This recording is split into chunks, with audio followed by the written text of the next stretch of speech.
A very good evening to you and welcome to Rwanda Television News. My name is Sam Kalisa.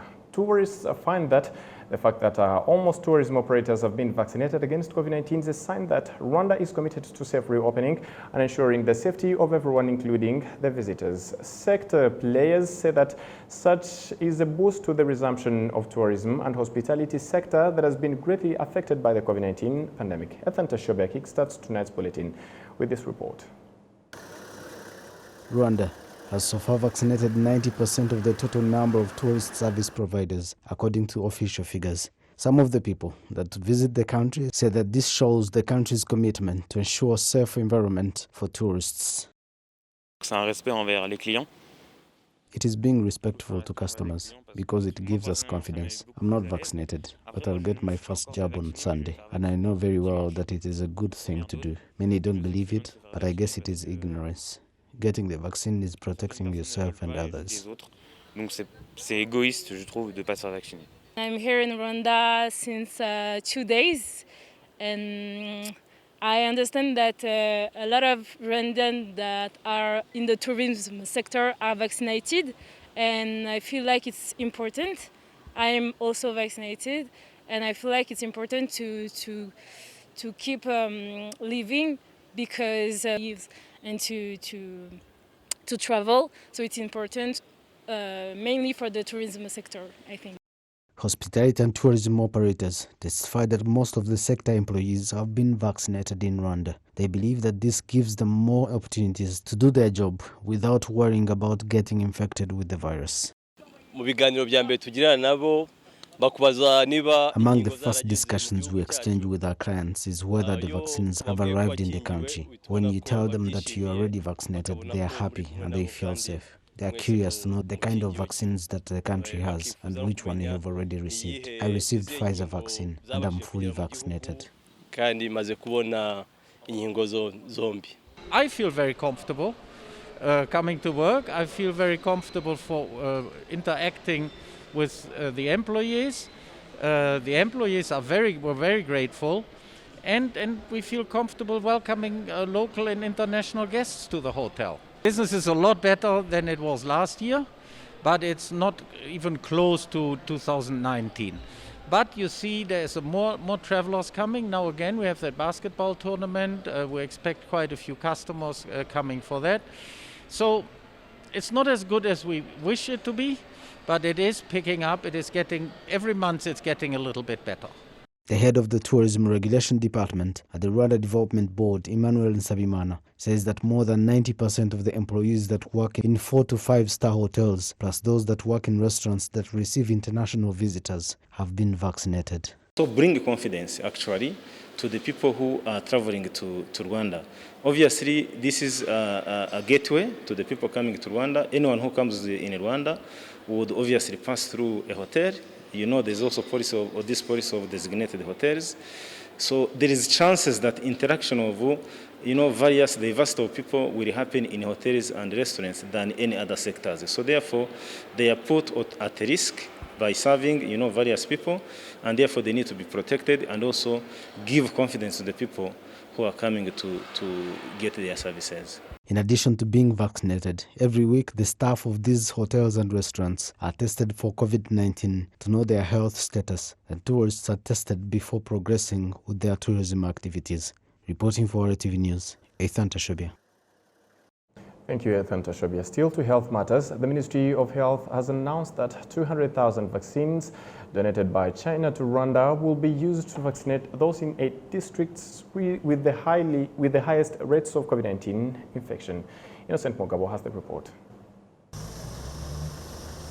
In the early hours of Thursday morning, 200,000 Sinopharm vaccines arrived in Rwanda from China.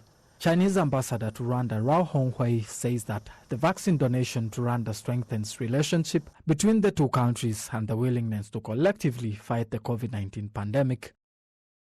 We assisted each other with every areas, and I believe that reflects the deep friendship between Rwanda and China. Rwanda and China, and also I highly appreciate the achievements of Rwanda in terms of the fighting against the virus under the strong leadership of His Excellency, President Kagame. And I'm confident Rwanda will conquer the virus at an early date.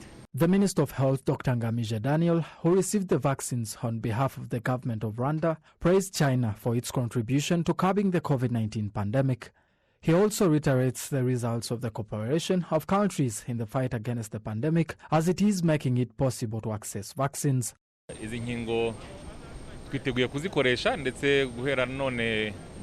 We are ready to use these vaccines, whereby immediately after here, they are going to be distributed to these 8 districts. We are happy because this allows us to get enough vaccines to vaccinate people most vulnerable to the pandemic. It is a good act of cooperation between the 2 countries. We have now reached those between the age of 30 and above, from the oldest that we started on, based on the availability of vaccines. We are now moving into the very youngest categories. The Minister of Health, Dr. Ngamije, also points out that the vaccination program is ongoing, as Rwanda has set a target to vaccinate at least 60% of its population by mid-next year. Since the beginning of March this year, when the Rwandan government began its vaccination program, those vaccinated with the first jab account for at least 1 million people. Apart from vaccines acquired through partnerships with other countries and international organizations, there are also vaccines that Rwanda buys to achieve its own vaccination goal. Innocent Mogabo, RTV News. Josephine Murphy Bukuru and Jocelyn Alexander Butoi, Rwandan twins who live in Canada, say the land given to them by President Paul Kagame in Bugesera district continues to be productive, as there are activities that improve the lives of residents. It was during a Rwanda Day event in Toronto, Canada in 2013 when twins Josephine Murphy Bukuru and Jocelyn Alexandre Butoi requested for a plot of land from President Paul Kagame so that they can use it for social welfare activities. We asked many times the government of Rwanda. We probably didn't go to the right source, but I'm sure you are. Can Rwanda provide a land so our Canadians, we can go and build homes, and we want to connect with our roots? Their request was granted by the head of state. It's simple. When you go to Rwanda, as you say you many times do, just approach the officials. There is the head of Rwanda Development Board there, or you could go to the mayor. All these people do facilitate, so it's a simple thing. Through the Rwanda Development Board RDB and Bugesera district, in 2015, Bukuru and Butoi were given a 2.5-hectare piece of land in Nyarugenge sector in Bugesera district.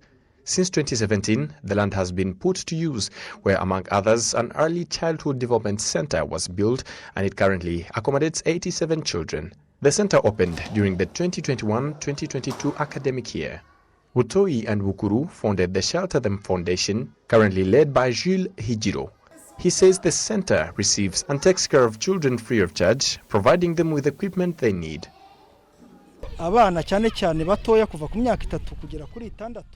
We wanted children from 3 to 6 years old to be provided with feeding, hygiene, education, protecting them from violence and giving them the rights to play.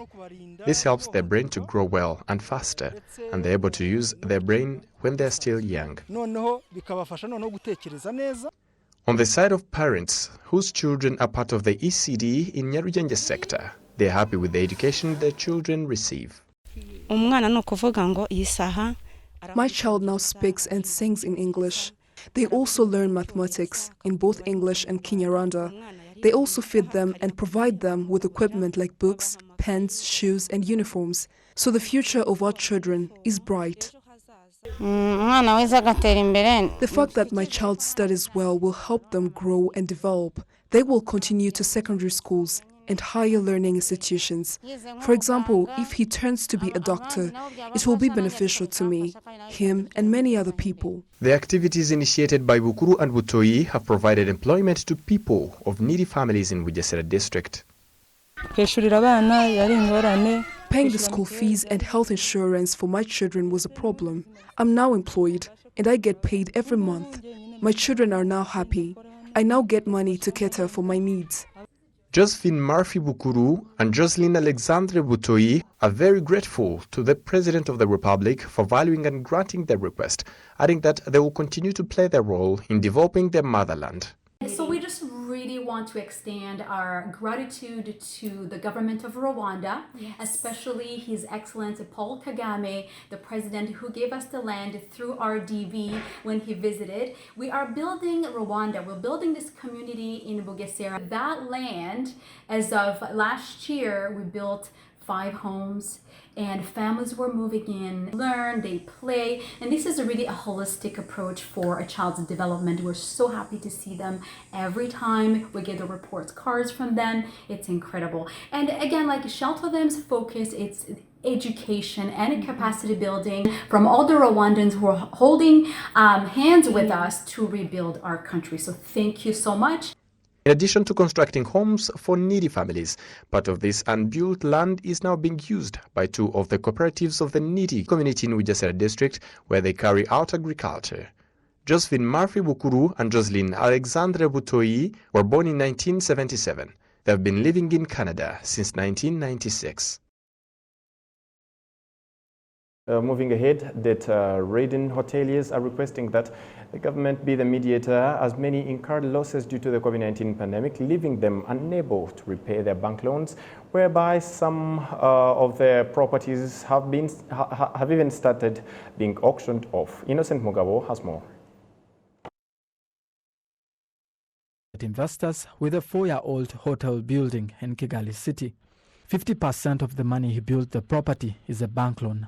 These days, as the country and the rest of the world continues to grapple with the effects of the COVID-19 pandemic, Bosco says that hotels have suffered big losses, leaving them at a risk of defaulting their bank loans. Paying bank loans has become a challenge for us due to the fact that we lack customers. Even those that come pay us at a cheaper price. Nowadays, auction announcements continue to be heard in the media, including hotel auctions. Economic experts stress that there are concerns that the number of hotels expected to be auctioned off could increase, as the sector is amongst the worst hit by the COVID-19 pandemic, as its operators are among the top borrowers in the banks. To those that invested using bank loans, it can never be possible to pay the debt during this period of COVID. If nothing is done, numbers are likely to increase.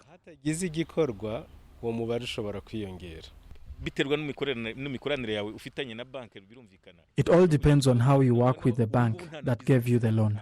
You can request to be paying the interest as you wait for things to return to normal. It is a matter of sitting down and get to reach an understanding.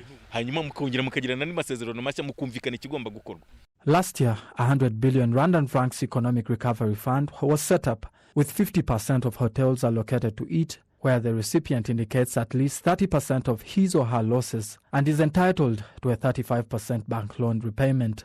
It is often said that banks always want to maximize their profits because the loan defaulter have already paid over 70% of the total debt, except that there are also those that use the loan for other reasons out of what they asked it for. Jenzi Eve, coordinator of the East African Tourism Platform, emphasizes that the increase in the auctioning of hotels is indeed linked to the impact of COVID-19, although some have had concerns even before the outbreak. There are hotels that had different problems, and when the pandemic hit, things became worse, not forgetting that different measures were taken. We thought the pandemic would last for only 6 months, but it continued. Establishing a liaison with the government to study the effects of COVID-19, especially bank loans and interest on late payment, especially in hotels, is what investors in this regard find would reduce the burden. We propose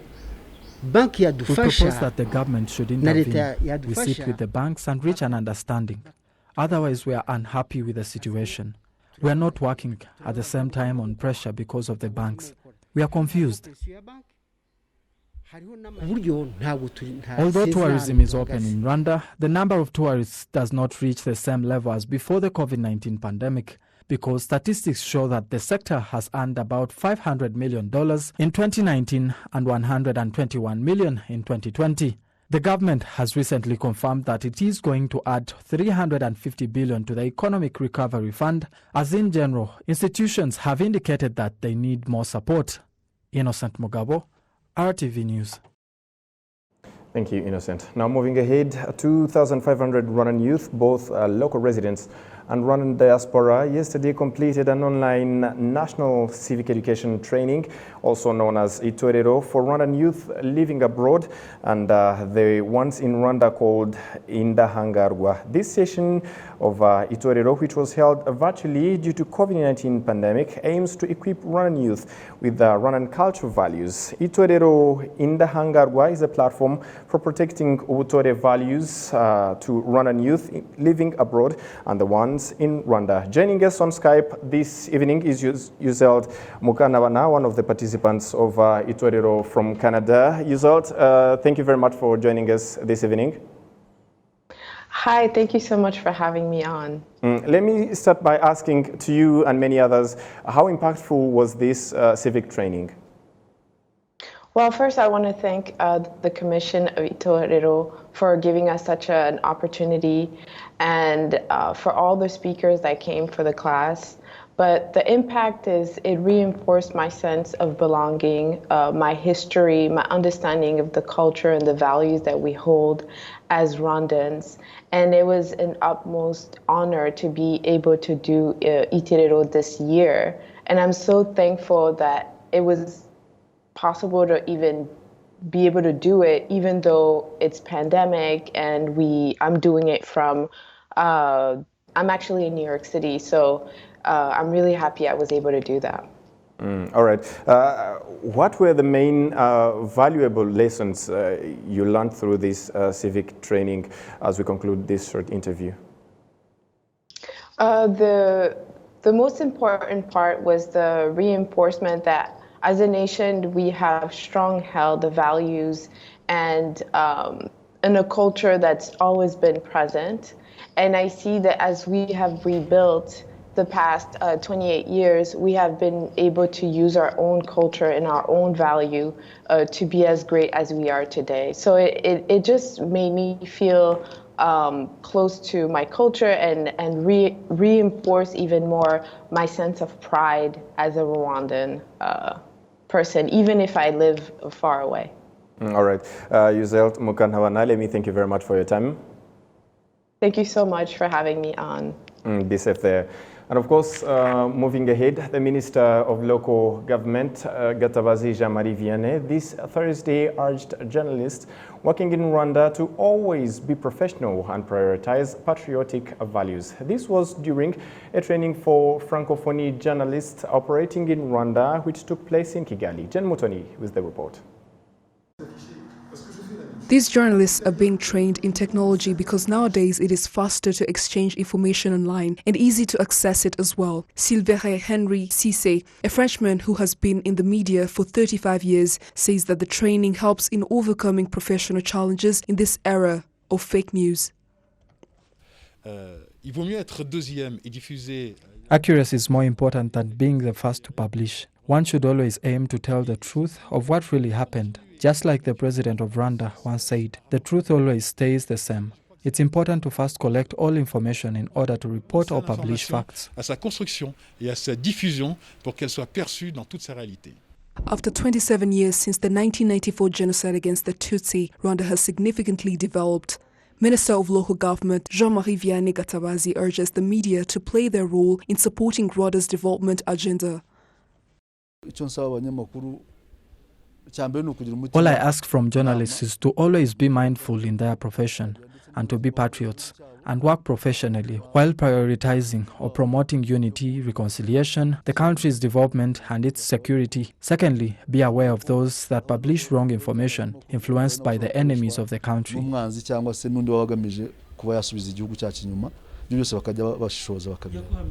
Keeping abreast with what is taking place around through technology and promoting Francophonie values is one of the goals of the French-speaking Journalists Association in Rwanda, according to its chairperson, Jeanne Kandama. We want journalists to adopt this new technological method of working, whether those who present or report through writing. We want some TV shows, radio and written news conducted in French, because we do have journalists that speak French, hence translating content in French wouldn't be hard for them. The French ambassador to Rwanda, Antoine Afray, says that Rwanda's use of multi-languages, including French, is an opportunity for the media to build on it, to represent and contribute to the country's development. He promises that the French embassy will provide support or assist in this regard.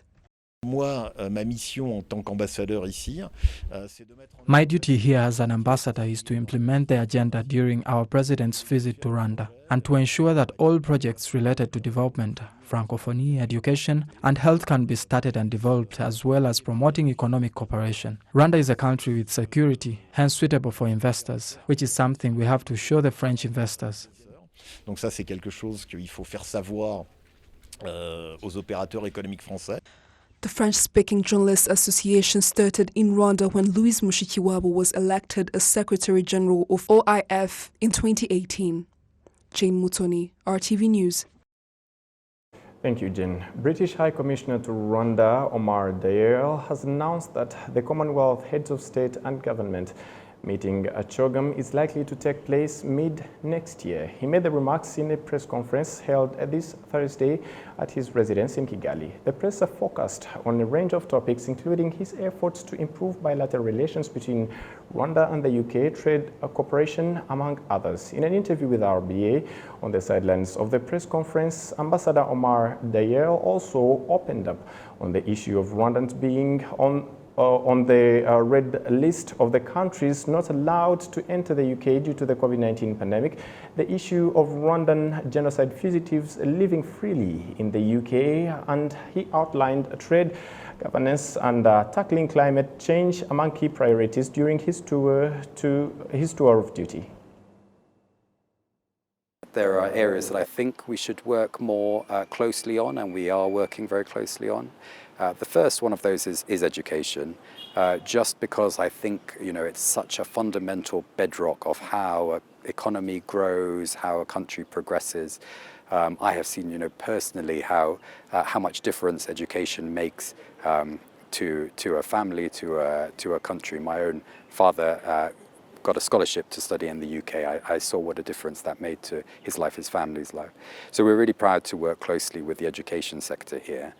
But we also work on the economic side, as you mentioned, and that's a mix of sort of supporting economic sectors here. We've supported the agricultural sector here, we've supported tea farmers, but it's also about encouraging trade, because I think trade is a way that developing countries and my own country can continue to build prosperity for our people.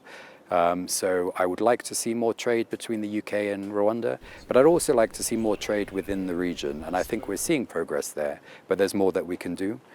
We have a program called Trademark East Africa, which supports that and facilitates that, so I'd like to see more of that.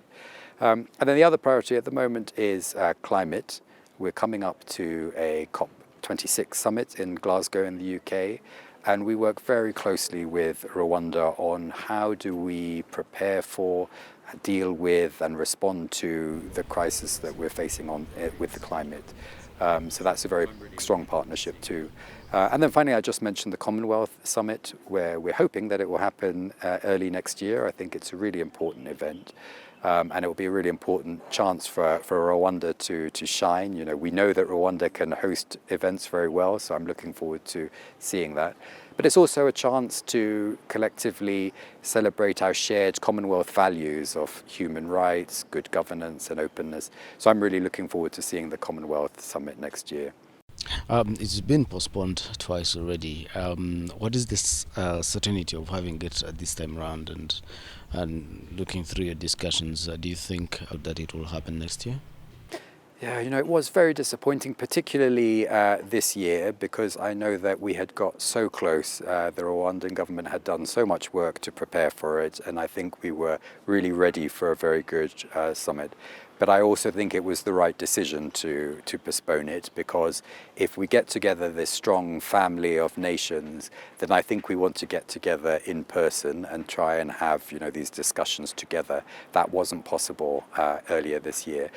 I am hopeful that it will be possible next year. We are seeing, not just in Rwanda, but across the Commonwealth, real improvements in the number of vaccines. We're seeing countries get control of this crisis, including my own.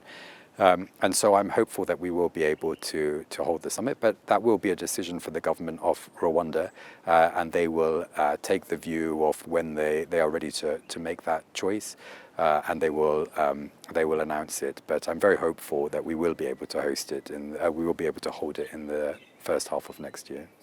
Certainly, one thing that will make CHOGM happen is vaccination, and there is still an issue of big, superpower countries allegedly holding COVID-19 vaccines. When you're talking about superpower countries, UK is certainly one of them. Do you think we're all in this together, like we were saying before we got into a level of having COVID-19 vaccines? I think we certainly are all in it together, because we're very clear in the UK that we can't solve this issue by just vaccinating our own population or just vaccinating the European population. If this disease continues to be prevalent in other parts of the world, it will always be a threat to us all. So we really do need to tackle that collectively. And I think you are right that there is a responsibility on richer countries to contribute vaccine doses elsewhere in the world to countries that need it and to the most vulnerable. So for the UK, we are committed to doing that. We are going to donate 100 million doses to COVAX by June next year, or 100 million doses in general by June next year, 80 million of which will go to COVAX. And that COVAX process, which has its own prioritization list, is giving donations of doses to the most needy. And Rwanda has also benefited from COVAX so far and will continue to do that in the future. So I think that the donations that we are making through that and the financial donation that we made to COVAX, which surpasses £500 million so far, is really important. And alongside that, that remaining 20 million that I talked about will be done in bilateral contributions. We have made some of those so far, but we are continuing to look at where the priorities should go next. And I am hopeful that we may also be able to make a bilateral donation here, but I can't make any commitment on that at this stage. Okay. Talking about bilateral relations, one of the big issue between the Rwanda and the UK is the 5 gentlemen who have been suspected for their role in the 1994 genocide against the Tutsi.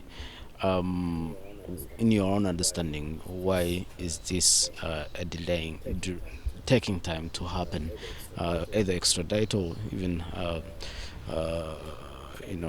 try them in the courts in the UK? Yeah, I think sometimes there is a misunderstanding of quite what's happened so far. It feels sometimes in the reporting that nothing has happened for many years.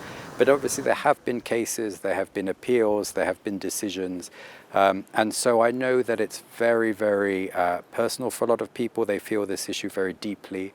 I know it's an issue of real concern for a lot of people. So I fully respect that and understand that. But for us, it's also an independent legal process. So the police are carrying out their investigations, the court are hearing cases, and those processes need to happen independently of government. It would actually, I believe, be negative for the case if a government was seen to try and interfere politically, not just in this case, in any case. Judges would not look on that favorably. So while I understand the frustration, it just does move slowly, and there are other examples of cases, particularly when it comes to extradition cases, where it goes through many appeals and it's a slow process. But we continue to monitor it, and I'm hopeful that we will see some progress, but it does have to be an independent judicial case. On COVID-19, which is still a big issue, Rwanda was placed on the red list by the UK. What is the latest and what informed the decision? think the decision has taken purely on public health grounds. The health authorities in the UK, in England and other parts of the UK make these decisions based on the data that they have and on what they consider to be the threat to public health in the UK. So that involves, case numbers, levels of vaccines, variants in a specific country, and so on. So all of that is collated and analysed.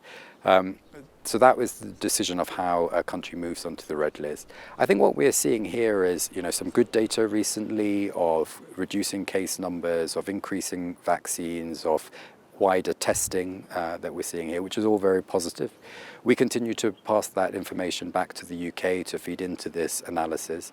But this process will continue to work through. There's obviously, at the moment, the entire region is on the red list, so there are impacts there. We're very keen to see Rwanda come off at the right time, but that will be a decision for the health authorities in the UK. Omar, the British High Commissioner at Rwanda, many thanks for speaking to RwandaTV. Thank you very much. Thank you to Tashavia. The disaster management entities at local government level in all regions of the country have completed trainings provided by the United Nations Educational, Scientific and Cultural Organization, UNESCO. They are being trained on how to exchange information on where disasters are taking place using technology. Some of these that attended the training say that this will help them to quickly respond to disasters due to how quickly the information will be provided. Artificial intelligence is a technological and fastest way that can be used in communicating or providing information on the location where a natural disaster has occurred, whereby in 30 minutes every institution will be informed of that disaster. The Secretary General of the Rwanda National Commission of UNESCO says there are upbeat that these trainings will help the regional disaster management committees to operate better. This application can be used on a mobile phone. We train them so that they can pass on the information to grassroots entities. The artificial intelligence application will help us in managing disasters. The reception was good, so we believe that with enough cooperation, it will be helpful.